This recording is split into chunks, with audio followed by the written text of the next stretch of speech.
Gluten-free healthy dessert for family. Puwede sa naglo-low carb at kahit hindi naglo-low carb mas okey pa nga po. Ito po yung ating mga ingredients natin.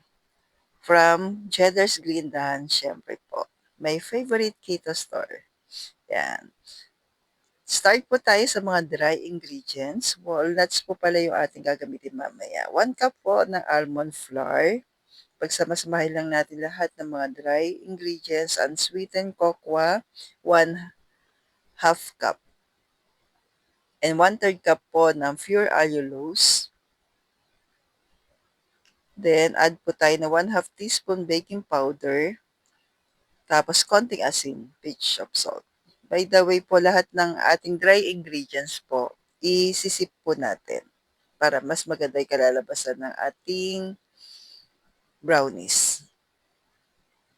And, so, ang sarap nito pambaon ng ating kids kaysa po yung mga nabibili natin na matataas sa sugar. Mas okay pa rin to sa atin, mga anak, and even sa ating buong pamilya kasi no added sugar po siya. At kayo pa rin na mas maganda nagluto.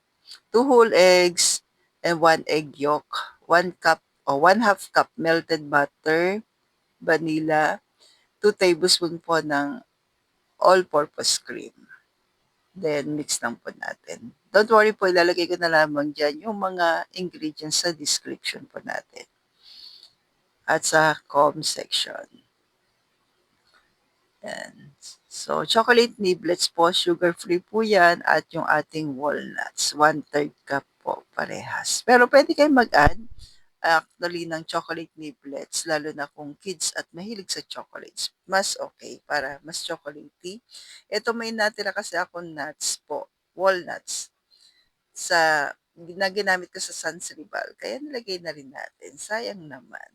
Then, bake na po natin na 180 degrees Celsius po pala, 20 minutes. Pero 10 minutes pa lang po nilabas ko muna kasi nag-add ako ng toppings. Okay, almond flakes napili kong toppings pero pwede rin naman chocolate niblets, nasa inyo po. Meron na rin akong sugar-free na ano po, syrup. So, pwede rin. Then, bake na uli natin, balik na natin for another 10 minutes. Total of 20 minutes. Then, ito na po ang napaka-healthy, no added sugar at gluten-free na ating keto brownies. Sarap nito po. And stay low carb.